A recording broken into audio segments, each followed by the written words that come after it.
स्वागत है आपका 4 टीवी न्यूज पर। मैं हूं आपके साथ जोही सिंह और जम्मू कश्मीर की खास कार्यक्रम में हम बात करेंगे आज कई अलग अलग चीजों की। साथ ही साथ हम देखें तो इन दिनों जम्मू कश्मीर में विधानसभा का सत्र जो है शुरू होने जा रहा है 3 मार्च को, और इसको लेकर विधानसभा अध्यक्ष रहीम राठौर ने सुरक्षा अन्य व्यवस्थाओं की अधिकारियों के साथ बैठक कर समीक्षा भी की और उन्होंने निर्देश दिए कि विधानसभा के आसपास यातायात व्यवस्था, जलापूर्ति सहित स्टाफ की चेतावनी के साथ दूर संचार सेवाओं को व्यवस्थित किया जाए। स्पीकर ने कहा कि बजट सत्र सुचारू रूप से शुरू हो, इसके लिए सुरक्षा व्यवस्था, यातायात, अग्निशमन जो सेवाएं हैं वो, बिजली आपूर्ति, स्वास्थ्य सुविधाएं बेहतर होनी चाहिए। और साथ ही निर्देश दिए कि विधानसभा परिसर, नागरिक सचिवालय और जम्मू और एमएलए हॉस्टल जम्मू की ओर जाने वाली सड़कों पर यातायात व्यवस्था बेहतर रखी जाए।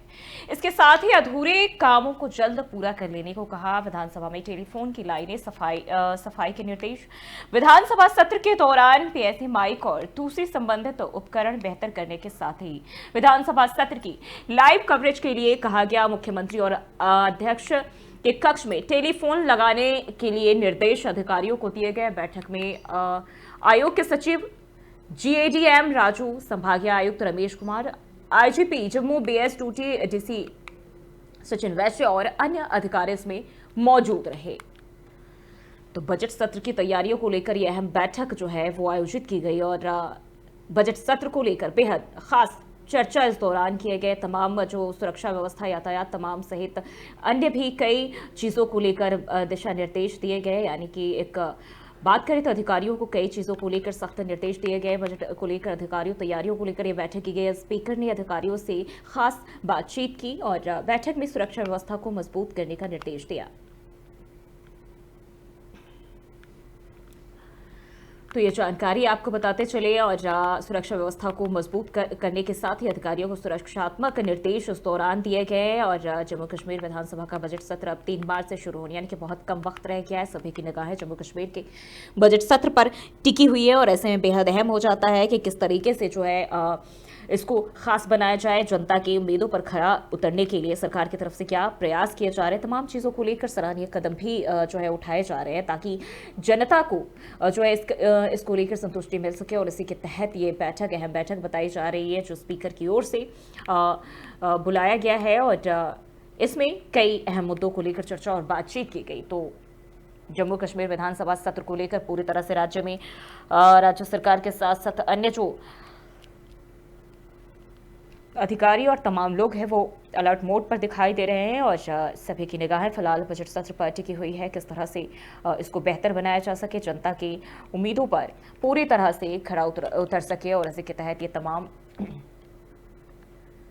बैठकें की जा रही है, बैठकों का दौर जारी है।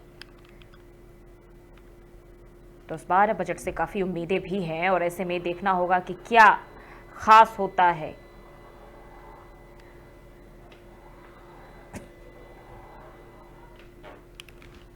तो ये अहम जानकारी आपको बताते चले, जहां कई सारे जो दिशा निर्देश है दिए गए हैं और स्वास्थ्य सुविधाएं, बिजली आपूर्ति से तमाम चीज़ों का जिक्र इस बैठक में किया गया है। अधिकारियों को बेहतर सुविधाएं मुहैया कराने को कहा गया है। कई अन्य अलग अलग दल के जो विधायक हैं और साथ ही साथ देखें तो अधिकारी इसमें शामिल हुए। तमाम लोग बजट सत्र को लेकर चर्चा और बातचीत की गई।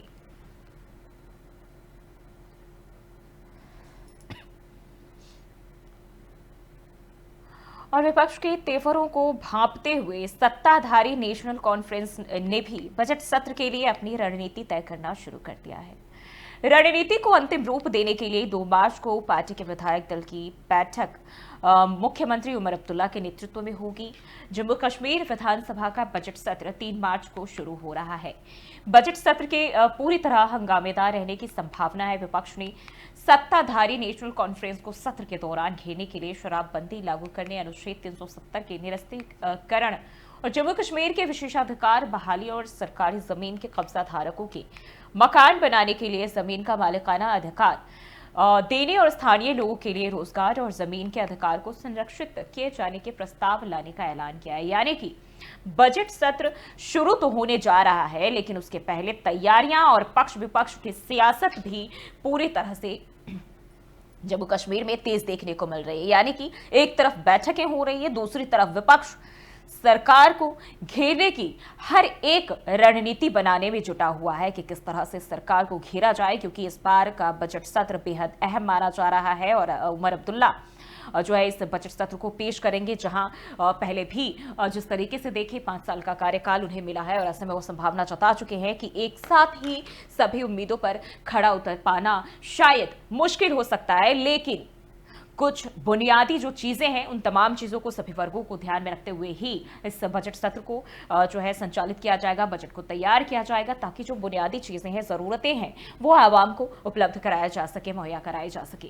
तो ऐसे में बजट सत्र को लेकर देखें तो तैयारियां की जा रही, बैठकें की जा रही है और इसके पहले भी स्पीकर की तरफ से ये बैठकें बुलाई गई थी। वहीं दूसरी तरफ अगर हम सत्ताधारी दलों की बात करें तो वो भी पूरी तरह से अलर्ट मोड पर और नजर आ रहे हैं। और आपको बताते चले एक बार फिर से, जिस तरीके से देखें तो जो विपक्ष सरकार को घेरने की तैयारी कर रहे हैं और कई सारे जो मुद्दे हैं इस बार बजट सत्र में देखने को मिल सकते हैं। तो आपको बताते चले विपक्ष के तेवर को नेशनल कॉन्फ्रेंस यानी कि सत्ता में जो अभी हैं उन्होंने भांप लिया है और इसलिए अपनी रणनीति बनानी भी शुरू कर दी है, क्योंकि विपक्ष अपनी तरफ से कोई कमी कसर नहीं छोड़ेगी सरकार को घेरने के लिए। और रणनीति को अंतिम रूप देने के लिए 2 मार्च को जो है विधायक दल के मुख्यमंत्री बैठक बुला रहे हैं। उमर अब्दुल्ला इस बैठक का नेतृत्व करेंगे। जम्मू कश्मीर विधानसभा का बजट सत्र 3 मार्च को शुरू होने जा रहा है, लेकिन उसके पहले जम्मू कश्मीर में जो हवाएं हैं, सियासी बयार है, वो अलग चल रही है। बजट सत्र के पूरी तरह हंगामेदार इस बार होने की संभावना जताई जा रही है, क्योंकि विपक्ष भी पूरी तरह से घेरने की तैयारी कर रहा है, हमला करने की तैयारी कर रहा है। और ऐसे में वो हर एक पहलू को जो सरकार के लिए कमजोरी हो सकते हैं और उनकी खामियों को उजागर कर सकते हैं, ऐसे में वो तमाम चीजें विपक्ष रखने की कोशिश करेगा। तो बजट सत्र के पूरी तरह हंगामेदार रहने की संभावना है। विपक्ष ने सत्ताधारी नेशनल कॉन्फ्रेंस को सत्र के दौरान घेरने के लिए शराबबंदी लागू करने, अनुच्छेद 370 निरस्तीकरण और जम्मू कश्मीर के विशेषाधिकार बहाली और सरकारी जमीन के कब्जा धारकों के मकान बनाने के लिए जमीन का मालिकाना हक और स्थानीय लोगों के लिए रोजगार और जमीन के अधिकार को संरक्षित किए जाने के प्रस्ताव लाने का ऐलान किया है।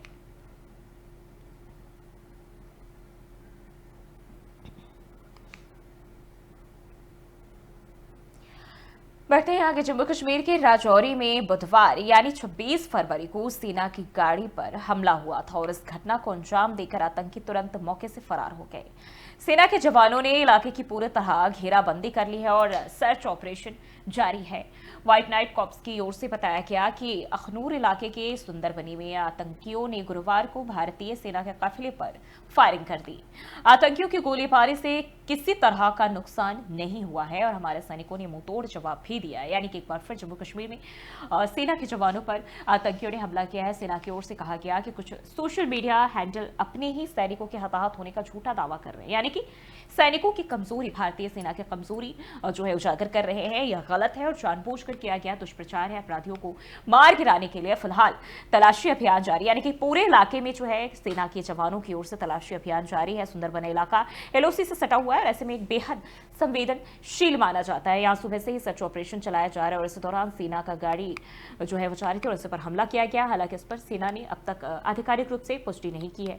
यह इलाका पाकिस्तान सीमा से सटा हुआ है और इसलिए पुलिस को फिलहाल वहां नहीं जाने दिया गया। सेना ही वहां सर्च ऑपरेशन चला रही है। पूरे इलाके में हाई अलर्ट घोषित कर दिया गया है। यानी सुंदरबनी में आतंकियों ने फायरिंग की है, सेना की गाड़ी पर हमला किया गया है, भारतीय सेना के काफिले पर फायरिंग की गई है और उसके बाद से पूरी तरह से भारतीय सेना के जवान जो है अलर्ट मोड पर है। और अगर हम देखें तो प्रशासन और सेना के जवान तमाम लोग इसके लिए ऑपरेशन चला रहे हैं ताकि किसी भी तरह की संदिग्ध गतिविधि जो है दिखती है तो उस पर जल्द से जल्द एक्शन लिया जा सके, क्योंकि हाल ही के दिनों की अगर बात करें कई अलग अलग जगहों पर बमबारी और संदिग्ध चीज़ें भी बरामद हुई है जिनको नष्ट कराया गया। साथ ही साथ जो है कई अवैध हथियार भी इस इलाके में बरामद किए गए थे और इसी के तहत एक बार फिर से चाक चौबंद सेना के जवान नजर आ रहे हैं।